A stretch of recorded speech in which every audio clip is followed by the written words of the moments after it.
Jadi itu bahkan diterapkan oleh pasukan Islam, oleh kaum muslim ketika itu, dan itu dibenarkan oleh ajaran Islam di masa itu. Sebenarnya wah, najis banget ya, najis banget. Kita dengarkan lagi lah. Ketika itu perempuan-perempuan di suku kamu itu bisa diambil oleh kami. bisa. Karena Jika aku kalah, nanti aku yang diambil jadi budak sama suku lain. Menakutkan. Ya kayak itu. Dan itu dibenarkan oleh ajaran Islam di masa itu. Oi, sampah, jabarin. Dabar. Ada budak Walad. Orang yang tertipu dan paling tertipu, bodoh selagi-lagi tertipu. Kalian menyangka akan adanya masa depan. Kalian menyangka masa depan yang kalian prediksi untuk kekhawatiran kepada diri kalian.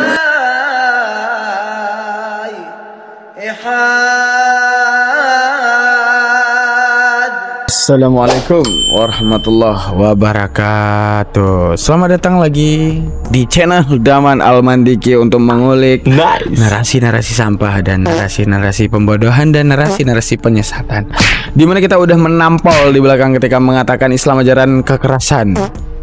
Dalil telah kita ajarkan ya, dalil telah kita lontarkan. Ternyata pemikiran mereka dengan seenak udelnya menjabarkan Al-Quran itu murni dan pure kesalahan.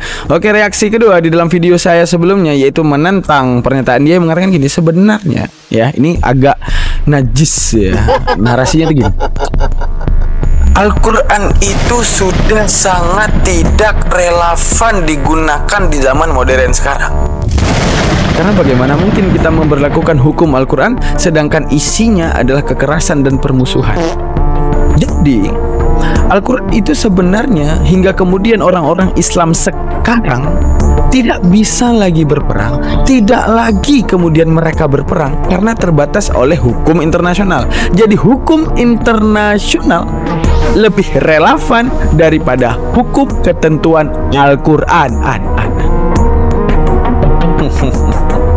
Itu yang dia sebutkan dengan narasi sampah dia, dengan tanpa keilmuan dia tentang Al-Quran, dengan seenak udelnya menjabarkan Al-Quran. Hingga kemudian kita tampuk kepas di dalam video saya sebelumnya, dimana kita udah menjawab bahwa pemikiran bodoh dia, pemikiran ini sesat dia itu sangat mudah untuk dikritisi. Oh, dia nggak mau ulama tafsir, kita buang ulama tafsir, kita pakaikan ulama ahli bahasa. Di mana Al-Quran itu turun di Arab, di mana ahli bahasa Arab paling wajar untuk mengetahui siratan makna daripada Al-Quran. Itu pun dia nggak tahu. Itu yang disebut logika. Itu dia. Oke, yang hari ini yang akan kita tanggapi, kita jabarkan poinnya. Video pertama saya membantah pernyataan dia Islam ajaran kekerasan. Video kedua saya membantah mengatakan Al-Quran tidak bisa berlaku sepanjang zaman karena terlalu keras. Narasi ketiga yang akan saya bantah hari ini, Islam itu kalau kita bilang ya, stigmanya gini, narasinya lembut tapi seakan-akan menajiskan ajaran Al-Quran di balik adanya perbudakan, di mana seakan-akan kaum muslim ataupun baginda Rasulullah SAW bersama sahabat-sahabatnya ataupun siapapun yang berkecamuk di dalam perang, yang menguasailah yang patut menang, yang dapat imbalan untuk membuat manusia menjadi budak. Rahasia yang sangat najis. Mari kita dengarkan. Nih, kamu adalah dari suku tertentu yang saya taklukkan oleh orang-orang Islam, terus perempuan-perempuan di suku kamu itu bisa diambil oleh kami. bisa. Karena yang berkuasa adalah yang menang. Oke, kita udah dengar kan? Lihat mimik wajahnya ya. Coba kita perhatikan mimik wajah daripada kedua orang ini, seakan-akan adanya narasi yang berkuasalah yang menang. Artinya gini, seakan-akan pejuang muslim ini emang harus menang. Kalau nggak ada pada apa-apa, kok nggak bakal jadi budak.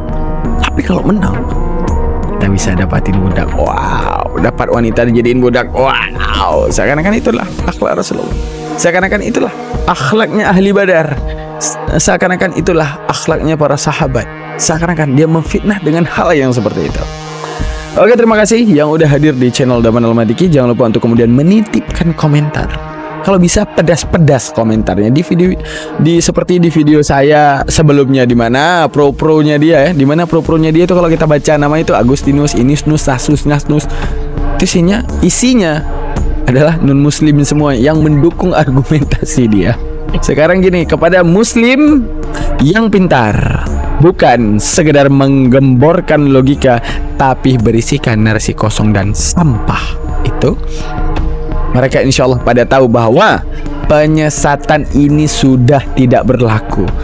Lo mau ingin mencoba menjadi Syekh Abdul Ghaffar ataupun Sunok Hangronje, di mana meneliti Islam, menstigma orang Islam untuk kemudian adanya politisi adu domba seakan-akan ajaran Islam itu tidak benar, udah maaf bro, sudah tidak laku.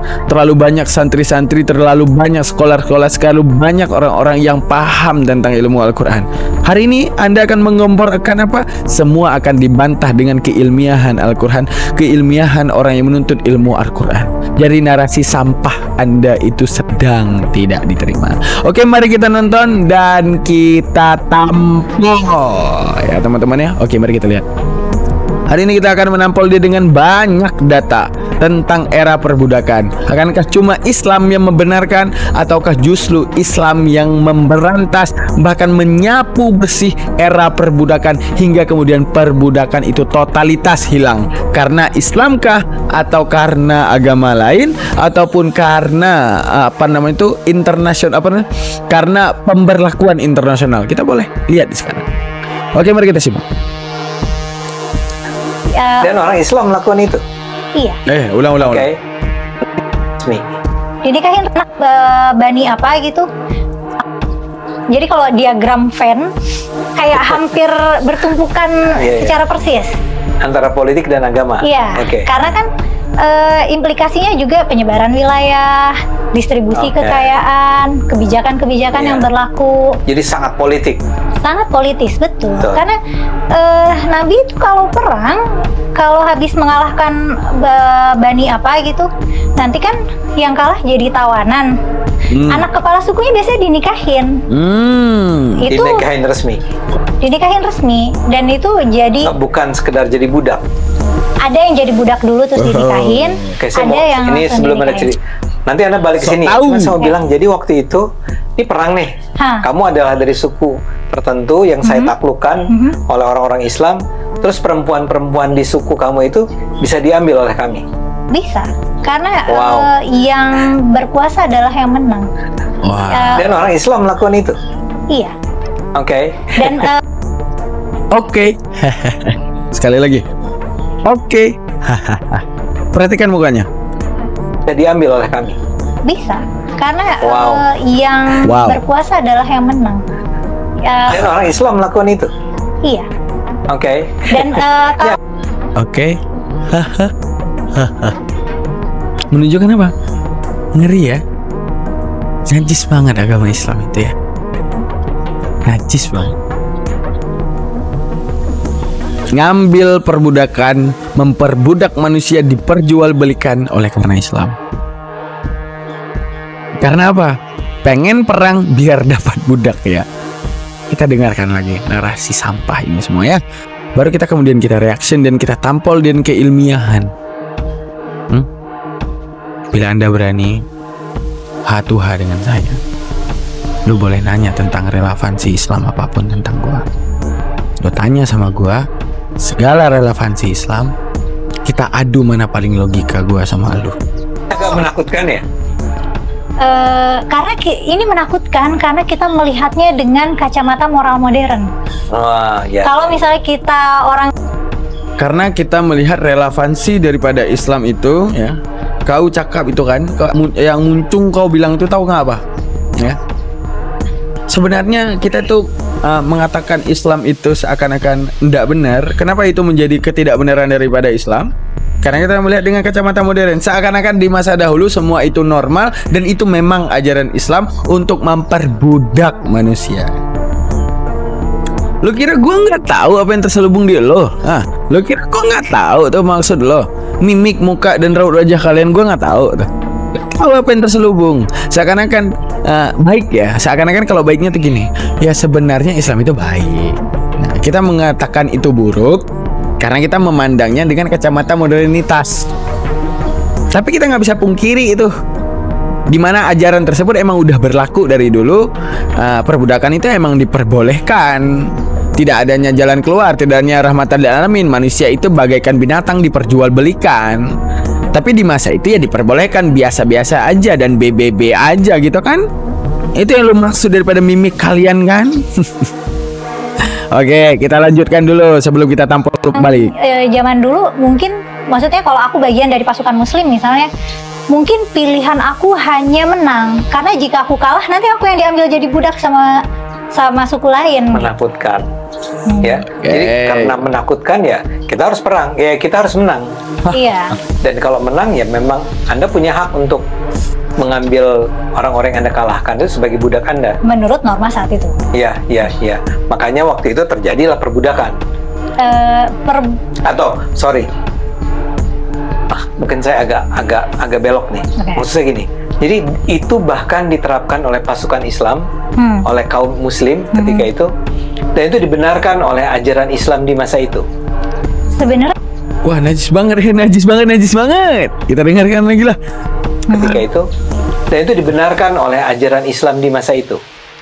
Sebenarnya Islam tuh bukan membenarkan perbudakan ya. Perbudakan itu adalah praktek biasa yang diterapkan di mana-mana, di berbagai belahan dunia pada masa itu, dan Islam ya konformis pada hal itu. Nggak pernah bilang nggak boleh gitu ya?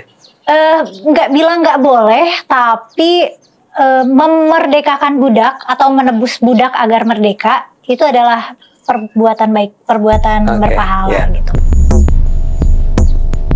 Satu sisi gue dukung dan satu sisi gue benci ya. Gue benci orang munafik, men. Itu doang. Gue benci orang munafik. Lu ketidaktahuan lu tentang Islam dan lu berani bersuara di depan publik tentang Islam, itu gimana itu? Ya. Benar narasi lo.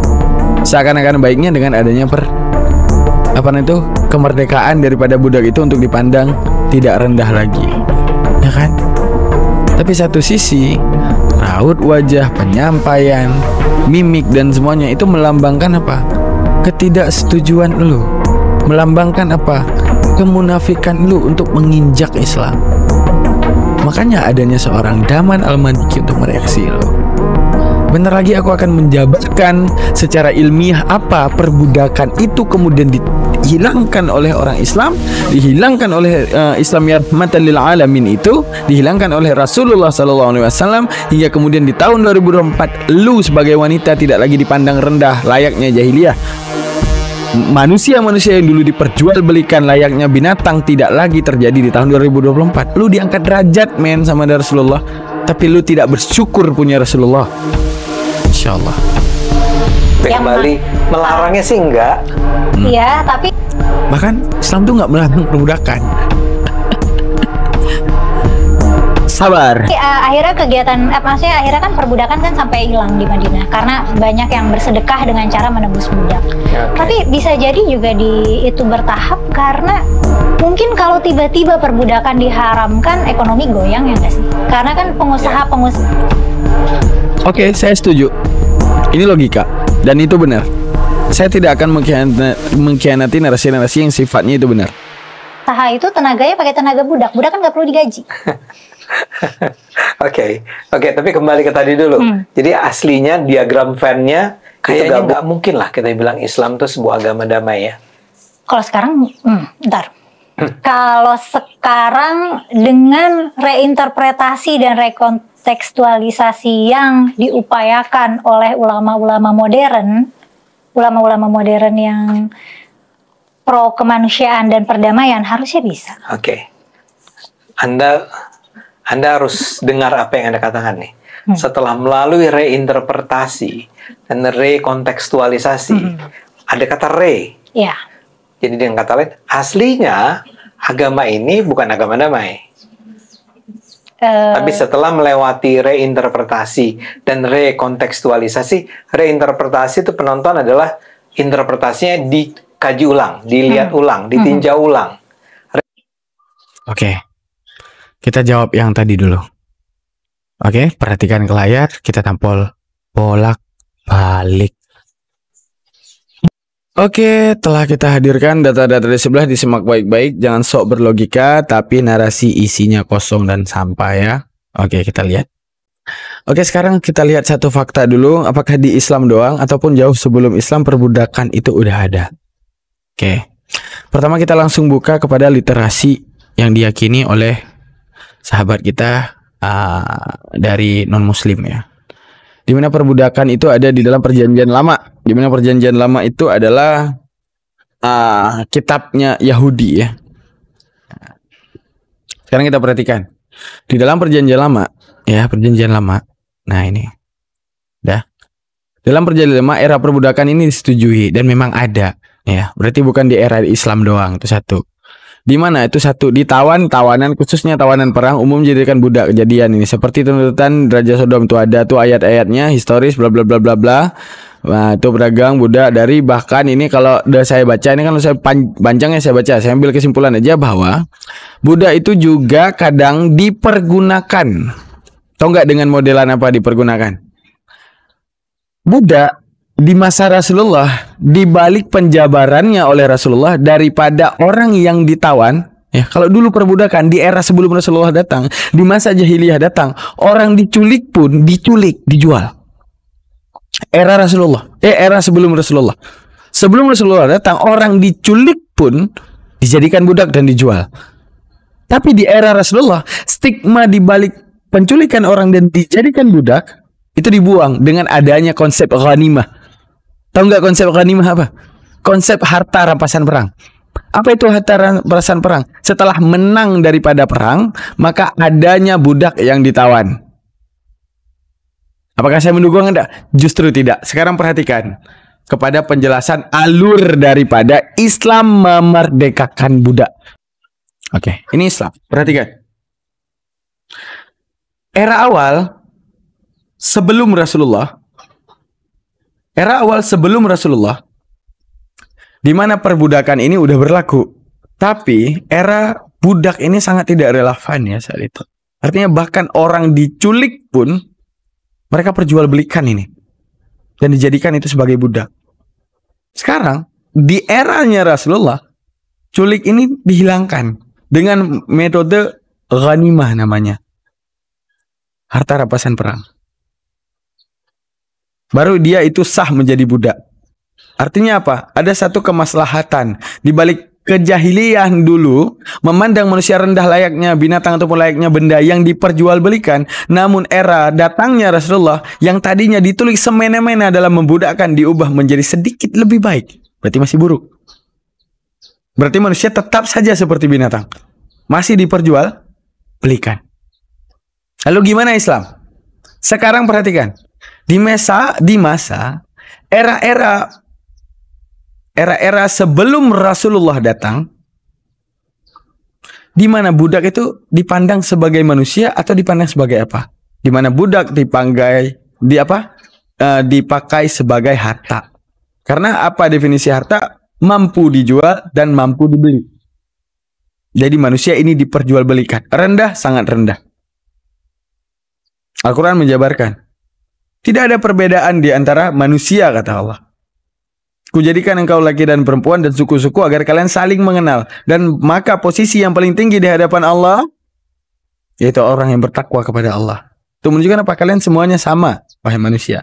Tapi kebejatan akal Anda justru merendahkan kaum Adam, yaitu dengan membuatnya perbudakan. Sekarang kita perhatikan.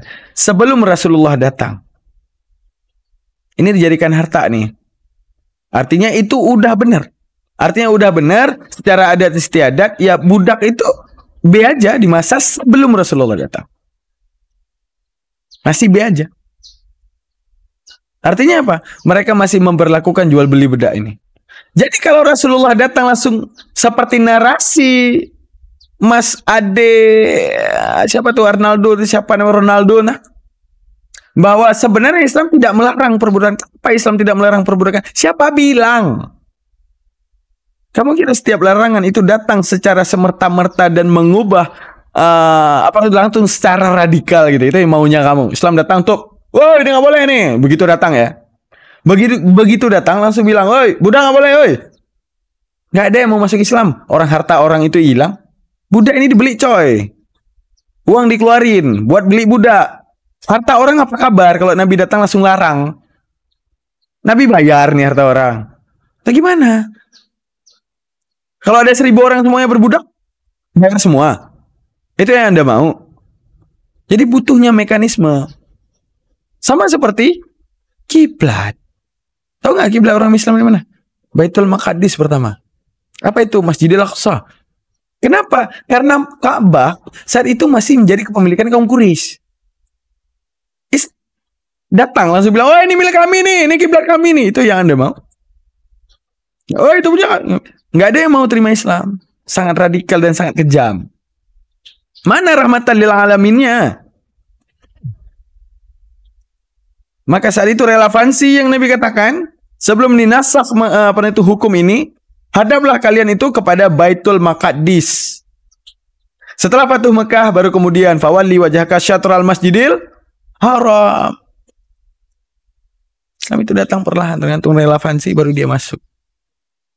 Terus tinjauan lagi kepada budak. Sama seperti budak tadi. Budak itu dijadikan sebagai harta. Cara Islam kemudian mengubah perbudakan sehingga di tahun 2024 kita merdeka daripada perbudakan. Kenapa Islam menjadi rahmatan lil alamin? Manusia yang tadi dipandang rendah sebelum Islam datang, Islam mengangkat kembali derajat manusia. Bagaimana kemudian Islam mengangkat derajat manusia? Pertama, stigma daripada budak, artinya ataupun definisi daripada budak, dulunya didapati budak ini bahkan daripada penculikan. Terus diubah menjadi ghanimah. Apa ghanimah? Hasil daripada perang. Lalu kenapa itu masih diberlakukan? Sekarang gini, di antara dua yang berperang. Nih, perhatikan modul ini. Di antara dua yang berperang, misalnya non-muslim, ya, perang sama muslim. Ini era-era awal, bahkan saya udah buka tadi literasi perjanjian lama, ya. Era awal, mereka menawan ini orang-orang muslim, siapapun yang berperang. Oh enggak, untuk apa ditawan? Emang langsung dijadikan budak? Tidak. Karena ada namanya pasca perang. Apa pasca perang? Adanya pertukaran. Contoh, misalnya di dalam peperangan tersebut, oh tiba-tiba anak si daripada panglima muslim diculik, ataupun dibawa sama mereka, ataupun ditawan oleh mereka, ataupun istrinya ditawan. Sama, menawan istri daripada panglima non-muslim dan semuanya ditawan. Setelah itu adanya pertukaran. Pertanyaan gue kepada otak sampah lo. Kalau Islam juga tidak menawan, Islam mau tukar pakai apa ini? Hah? Istri mereka yang udah ditawan ditukar pakai apa kira-kira? Anaknya yang udah ditawan ditukar pakai apa kira-kira? Pakai jigong. Mau ditukar pakai apa? Pakai jigong? Atau pakai upil? Mau ditukar pakai apa? Maka Allah merunutkan. Bahkan perang saja Allah ajarkan. Yaitu dengan apa? Berlakukan tawanan. Sama seperti mereka. Tujuannya apa? Pertukaran. Saat pasca perang. Sebelum terjadilah ghanimah. Kecuali mereka kemudian kalah. Ini semuanya ditawan. Tapi adakah pemaksaan untuk langsung masuk Islam? Tidak. Budak-budak ini tidak disuruh masuk Islam. Lu bebas beragama. Radikalnya Islam, kalau si budak telah diambil dalam ghanimah dimasukkan Islam, itu radikal. Tapi nggak bebas, lu mau masih menyembah berhala, silakan. Tapi lu budak lu sekarang. Budak gua sekarang. Sekarang seperti yang kita bilang tadi, di mana stigma budak itu adalah harta. Ya. Budak itu adalah harta. Kalau Nabi langsung membatalkan ini, Nabi menghilangkan segala harta orang. Di mana pertanggungjawaban? Tapi Islam punya cara yang sangat luar biasa, yaitu dengan mengklasifikasikan jenis budak. Maka Nabi mengajarkan klasifikasi daripada jenis budak apa saja. Maka di dalam narasimu seakan-akan gini, Islam memang harus perang, kalau enggak bakal jadi budak. Seakan-akan gini, ada niatnya orang Islam di dalam membela dirinya di balik serangan daripada kaum musyrikin, tapi dengan niat yang berbeda, yaitu dapat harta, dapat budak, dapat wilayah, dapat kekuasaan. Itu takluk kan?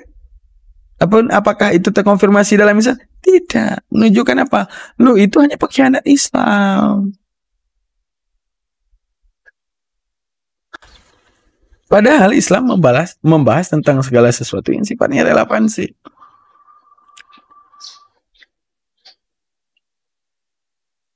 Oke. Cara bagaimana kemudian Rasulullah membatalkan hukum budak itu dengan cara demikian. Mendefinisikan klasifikasi budak.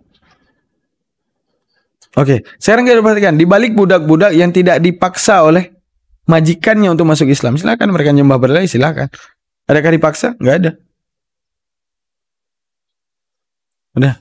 Tapi cara Nabi mengangkat kembali derajat budak-budak ini bahkan adanya dalil. Ulang. Seakan-akan stigma daripada pejuang-pejuang muslim ini wajib menang karena dapat harta dan semuanya kan? Padahal nih, perhatiin, gue tampol lagi loh.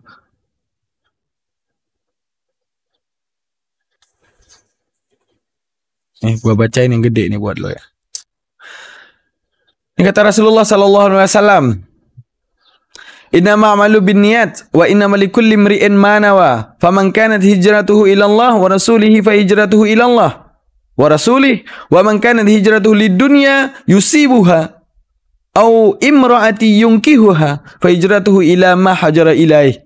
Sesungguhnya setiap amalan itu tergantung kepada niat. Innama amal, bahwa sesungguhnya segala amalan binniyah, segala dengan tujuan ataupun niat. Wa innama likulli, sesungguhnya bagi setiap urusan manawa, apa yang diniatkan ataupun apa yang dimaksudkan. Segalanya itu tergantung apa yang kamu mau. Kata Nabi, faman kanat hijratuhu, apabila adanya keinginan daripada mereka itu ilallah dan Rasulnya, maka Allah akan berikan kecintaan Allah dan kecintaan Rasulnya kepada dia. Namun faman kanat hijratuhu, keinginannya itu yusibuha, ataupun untuk memperoleh hal-hal yang duniawi, ataupun istri-istri yang akan dinikahi, fa hijratuhu ila hajara ilaih, maka hijrahnya itu tujuannya itu maka kepada apapun yang dia tuju. Artinya apa? Kamu minta dunia, diberikan dunia kepadamu, tapi jangan harap ada ibrah ataupun imbalan di akhirat. Berarti menunjukkan apa? Tidak punya posisi yang indah di hadapan Allah. Itu gimana tuh? Seakan-akan di dalam narasi lo tadi, lo seakan-akan ingin jabarkan bahwa Islam ini dulu dalam era perbudakan ya setelah menang istri. Kenapa? Dibudaki. Lo tahu nggak satu adat budaya daripada orang Arab? Jika menikahi budak, orang tersebut akan dipandang rendah. Makanya di dalam Al-Quran, jikalau memang kamu tidak sanggup menikahi perempuan merdeka, maka nikahilah budak. Artinya apa? Budak itu udah solusi paling kecil dan paling minim di era Rasulullah. Di mana di era Rasulullah menikahi budak mau secantik apapun, budak itu dipandang rendah. Lalu bagaimana Islam akan menghilangkan era perbudakan ini? Yaitu dengan mengklasifikasikan budak. Bagaimana kemudian saya akan bahas bentar lagi. Sekarang coba kamu perhatikan. Ini taksisat daripada hadis tersebut. Itu yang kemudian kamu tidak tahu dalam Islam. Dalam beberapa kitab syariat Islam menjelaskan tentang budak, adanya klasifikasi budak itu tujuannya ke arah kemerdekaan. Benar, dalam satu narasimu tadi mengatakan, apa ya di dalam narasimu?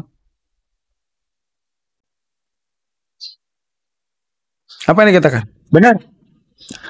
Arahnya semuanya ke arah kemerdekaan. Tapi narasi daripada sampah yang kalian keluarkan, seakan-akan ini tidak punya larangan ke arah perbudakan. Hingga kemudian seakan-akan itu para sahabi ahli-ahli Badar berperang karena pengen budak. Seakan-akan itu menjadi tujuan daripada kaum muslimin di dalam harta ghanimahnya. Padahal tujuannya memperbudak itu hanya untuk memerdekakan budak. Itu bagaimana? Lalu Nabi Allah ilhamkan untuk mengklasifikasikan budak. Apa budak yang diklasifikasikan? Pertama ada budak qinah namanya. Oke. Ada budak qinah. Ada budak qin, ada budak mudabbar. Ada budak walad. Di sini kita akan bahas seilmiah apa Islam dalam membahas perbudakan. Kita bahas daripada sini. Apa budak mudabbar? Budak mudabbar adalah budak yang kemudian oleh majikannya suruh dia cari uang. Kalau kamu dapat 100 juta misalnya, maka kamu merdeka. Tujuannya apa? Merdeka. Umat muslim yang melakukan kesalahan dalam sumpah ataupun nazar ataupun apa namanya itu banyak relevansinya untuk apa? Yang paling tinggi daripada menebus hal itu memerdekakan budak. Apa untuk kafarah daripada semua itu? Memerdekakan budak. Dari ini memerdekakan budak. Dari ini memerdekakan budak. Ujungnya apa? Agar manusia ini jadi manusia, jadi manusia, jadi manusia, jadi manusia, tidak lagi dipandang layaknya binatang. Terus budak itu diklasifikasi untuk menghilangkan pelan-pelan. Budak mudabbar. Kamu butuh uang, suruh cari sama budakmu. Begitu uang itu ada, dia tebus kamu, maka dia merdeka. Budak mudabbar. Yang kedua walad. Ini yang paling penting. Dalam Al-Muslimun dikatakan, jangan pernah mengharamkan apa yang Allah telah halalkan kepadamu. Kamu bilang apa? Dinikahi budak? Nggak ada. Di era Nabi, budak itu tidak dinikahi, tapi langsung dihamili. Itu gimana tuh? Keren kan? Fitnah lagi. Fitnah lebih besar. Luar biasa nggak? Lebih ngeri nggak statement aku daripada kamu? Lebih ngeri aku daripada kamu. Maka di era Nabi, budak itu bahkan tidak dinikahi. Langsung disetubuhi, langsung beranak. Tapi menyetubuhi budak dipandang sangat hina pada zaman Rasulullah. Tapi mau gimana? Itulah relevansinya. Contoh gini. Nih ya. Ada dua orang Said, pemilik budak. Nah, itu pemilik budak namanya Said. Ya, ada dua orang pemilik budak. Ya Allah. Coba kita lihat. Di antara dua Said ini.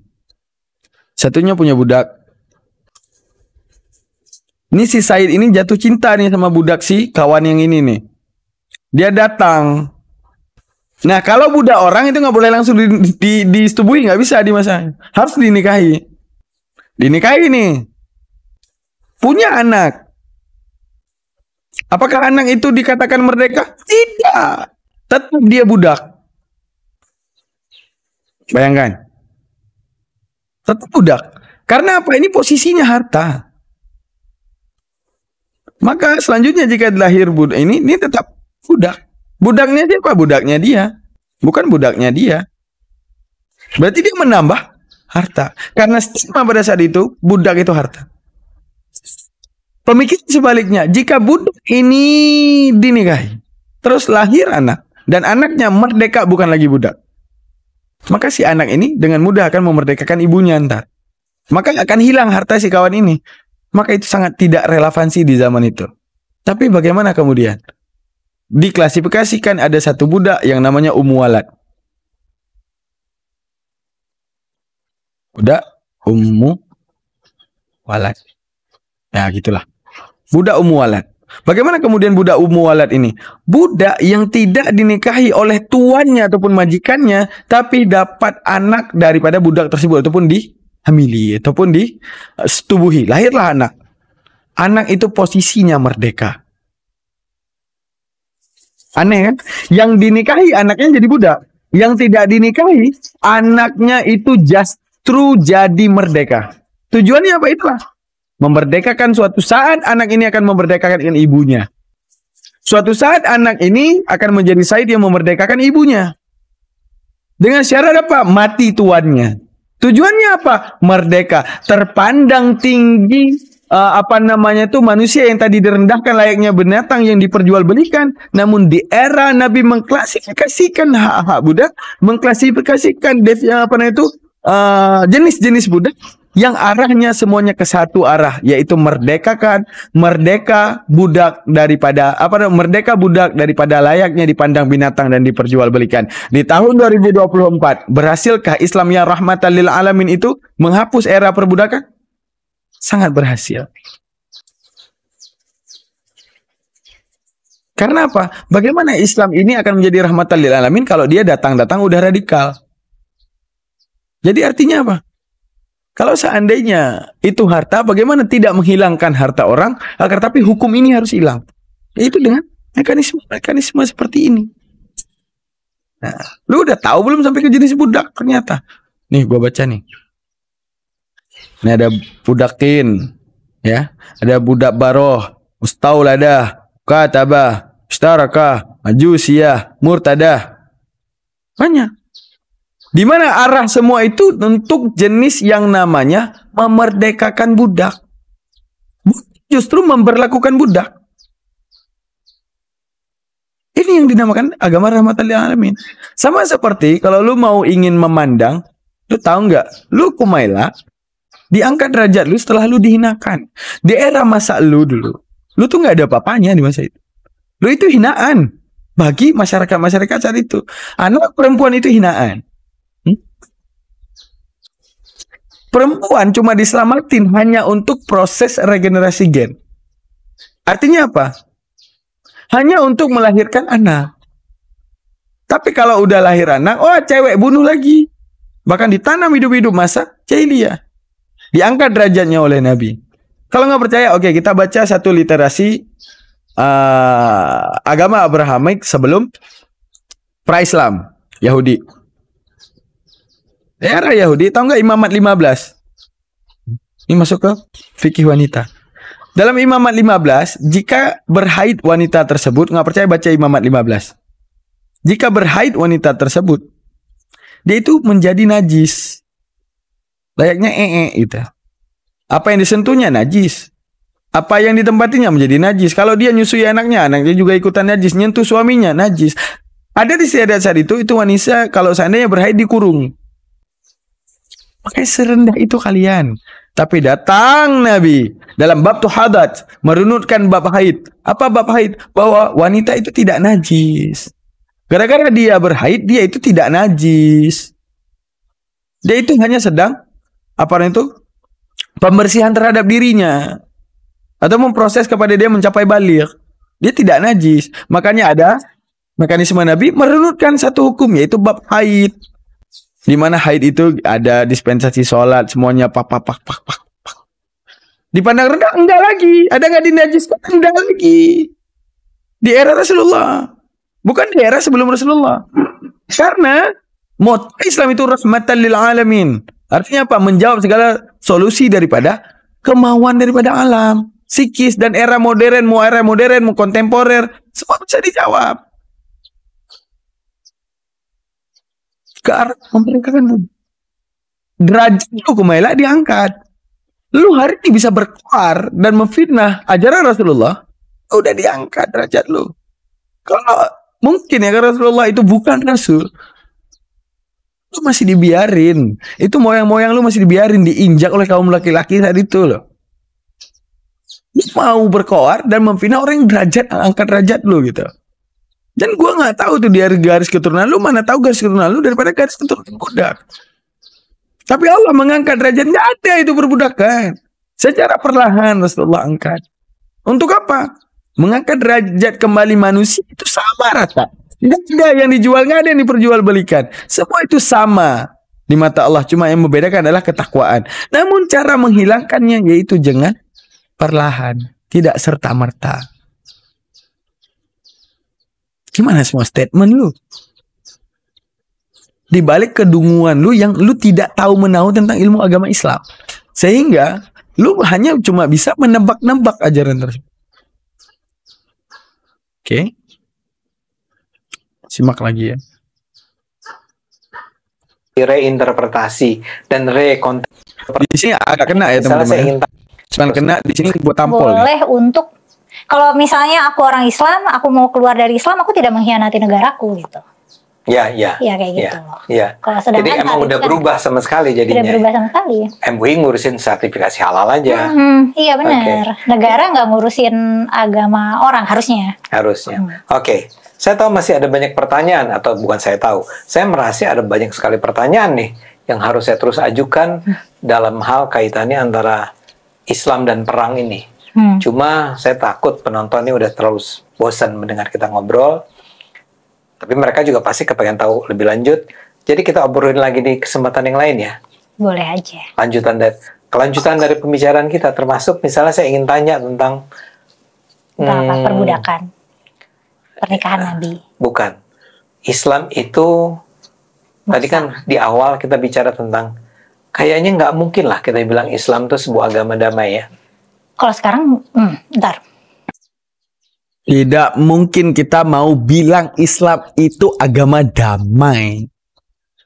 Keji sekali narasi ini orang ya. Kalau ini termasuk penistaan agama nggak sih teman-teman? Sekarang dengan reinterpretasi dan rekontekstualisasi yang diupayakan oleh ulama-ulama modern yang pro kemanusiaan dan perdamaian, harusnya bisa. Ini karena reinterpretasi akan bahasa ilmiah itu menyelubungkan hati lu yang busuk. Gue tahu maksud lu. Ntar lagi gue bongkar isi otak lu.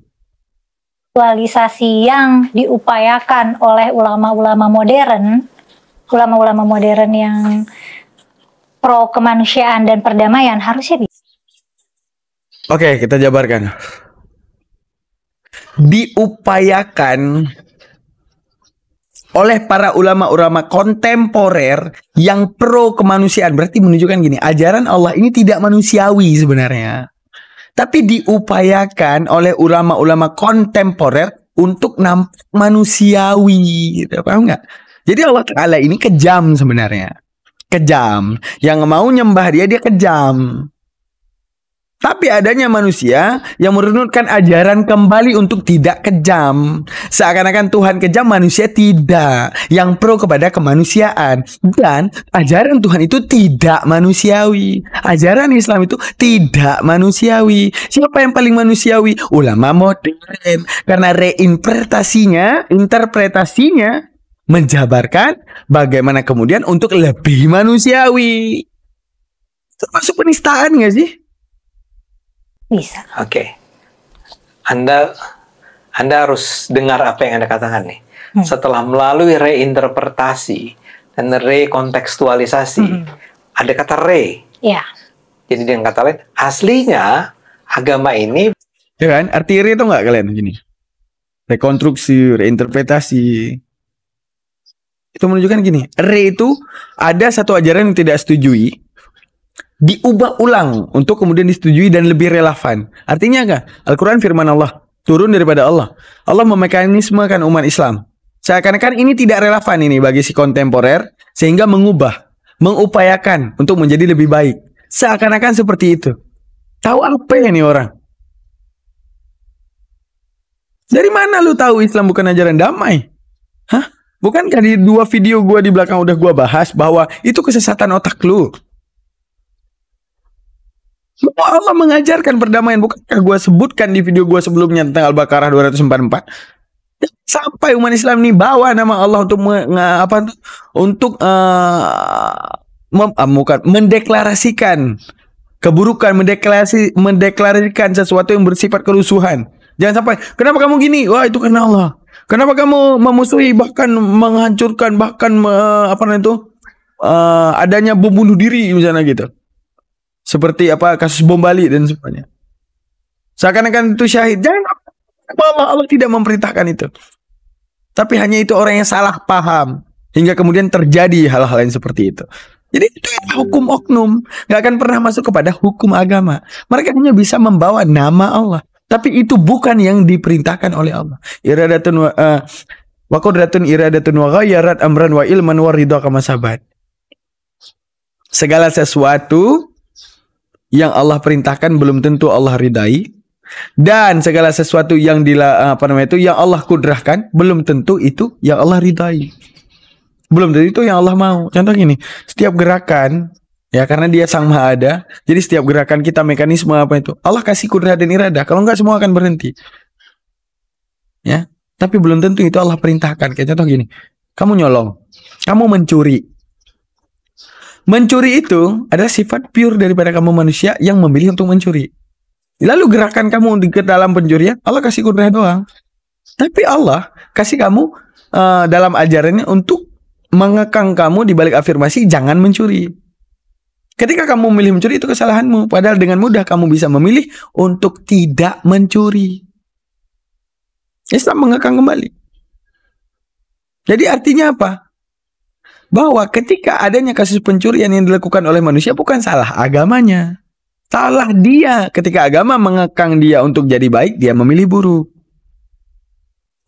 Ini seakan-akan logika sampahnya kamu untuk mengatakan bahwa ini sebenarnya adalah upaya manusia untuk membela lagi Tuhannya, di mana Tuhan yang keliru mengirimkan hukum yang tidak relevan dengan zaman. Jadi Al-Quran itu tidak bisa diberlakukan. Yang lebih bisa diberlakukan adalah ulama kontemporer yang menjabarkan. Berarti saat ibarat gini, Islam menjadi damai karena ulama kontemporer yang tidak setuju dengan Al-Quran, yang pro kepada kemanusiaan. Itu yang lo mau. Fitnah banget. Ini bukan agama damai. Tapi setelah melewati reinterpretasi dan rekontekstualisasi, reinterpretasi itu penonton adalah interpretasinya dikaji ulang, dilihat ulang, ditinjau ulang. Rekontekstualisasi tadi, yang lama itu dibawa ke yang baru di era yang sekarang dan dibaca dengan bingkai kacamata yang sekarang. Bisa dibilang begitu kan? But at first, awalnya, ini nggak bisa dibilang sebagai agama yang damai. Because dia berperang di mana-mana. Dia tidak bisa dikatakan agama yang damai. Menurut lu kalian berdua, kalian kan sampah ya. Sampai tidak tahu menau ya. Wajar menurut lu. Tapi menurut Islam yang udah tahu, oh ternyata Al-Quran secara bahasa lu, apa kan ya ulama tafsir lu kan nggak percaya ya. Pakai bahasanya doang. Seperti video gua yang pertama menjabarkan Al-Qatil itu bagaimana? Ilmu bahasa Al-Quran aja lu nggak tahu. Fitnah Al-Quran saya enak udah lu. Dan lu menggambarkan seakan-akan lu adalah orang yang modern dengan pemikiran lu yang radikal itu. Seakan-akan itu benar. Dari mana pembenaran itu bisa keluar? Kalau tidak ada standarisasi keilmiahan, hanya cocok-cocok belaka gitu. Sedangkan gua menjabarkan hari ini daripada arah keilmiahan Al-Quran. Ada ulama tafsir yang gua bawa? Nggak ada. Tapi satu tentang mekanisme kata saja. Bahwa inilah logikanya. Banyak hal yang lu nggak tahu di dalam narasi lu, gua jabarkan di sini secara ilmiahnya. Seakan-akan kalian menstigma manusia bahwa jangan pilih Islam karena agama perang, agama kerusuhan. Tapi karena dikekang manusia dan internasional, sehingga Islam jadi damai. Jadi berarti Tuhannya Islam keliru tuh. Tuhannya Islam kejam tuh. Fitnah kok secara halus, terang-terangan dong ya. Berapa kali? 27 dalam waktu 20 tahun. Karena bisa jadi tanpa invasi dan ekspansi, bisa jadi takutnya nggak terlalu laku. Maksudnya pelebarannya sangat menghina ya. Dua orang yang mengaku Islam ini ya, takutnya nanti kalau nggak perang ya, kalau nggak rusuh ya nggak laku gitu. Jadi maksa tuh, wah Islam tuh berarti seakan-akan Rasulullah tuh bawa pedang. Lu Islam nggak? Udah pada gua bunuh, gua Islam aja leh. Suap perang, kok nggak laku benar teman-teman ya? Terus pakai pedang penggal orang, kok nggak laku Islam? Bahkan dijabarkan ketika pemberlakuan jizyah ini aku cerita. Ketika diberlakukan jizyah, gimana kaum kafir dhimmi? Saat itu kaum kafir dhimmi apa? Orang yang berdagang ke Syam yang udah ditaklukkan, orang yang berdagang ke Mekah, orang yang berdagang ke Madinah. Ini zona area perdagangan. Tapi kafir ataupun non muslim yang datang ke situ untuk berdagang diundang nggak? Enggak. Mereka mau berdagang ke Spanyol boleh nggak? Boleh. Tapi mereka salah sendiri datang ke negeri Islam dan berjualan. Maka saat itu ada berlaku hukum pajak ataupun jizyah. Tujuan apa? Kedaulatan sebuah negeri. Ini sekarang diberlakukan pajak kepada lo. Tujuannya apa? Kemajuan Indonesia, infrastruktur Indonesia. Seperti pada saat itu. Tapi banyak kemudian orang yang berdagang tadi yang tadinya kufar, yang tadinya itu tidak menerima Islam, setelah melihat kelembutan Islam dalam menjaga mereka, kelembutan Islam untuk melindungi mereka, kelembutan Islam untuk menciptakan perdamaian kepada mereka, justru mereka pelan-pelan meluk Islam. Di Gimana kata lu tidak damai? Kenapa mereka tidak dipenggal? Saat berdagang ke Syam, saat berdagang ke Damaskus, saat berdagang ke ke Mekah, saat berdagang ke Madinah, kenapa mereka tidak dipenggal? Dia adalah agama perang. Kenapa? Oi, sampah, jabarin ini. Lupa argumen gua.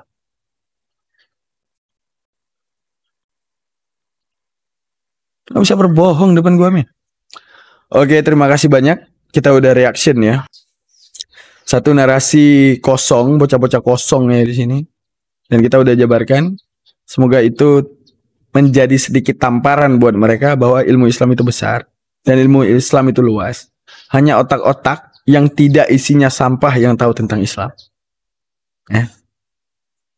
Lo membantah argumentasi gue dari mana? Yang gue suguhkan itu bukan subjektivitas, tapi objektivitas. Di mana setiap beragama, kalau dia mau mikir, dia akan mikir sama seperti gue. Terima kasih banyak yang telah hadir di channel Daman Al-Maliki. Jangan lupa dinonton 2 video yang di belakang agar paham video ini arahnya kemana. Terima kasih semuanya. Jangan lupa titipkan komen kalian. Jangan lupa untuk subscribe, like, dan komen. Titipkan komentar kalian. Mau pedas-pedas lah, bodo amat. Saya pamit undur diri. Assalamualaikum warahmatullahi wabarakatuh. Prediksi untuk kekhawatiran kepada diri kalian.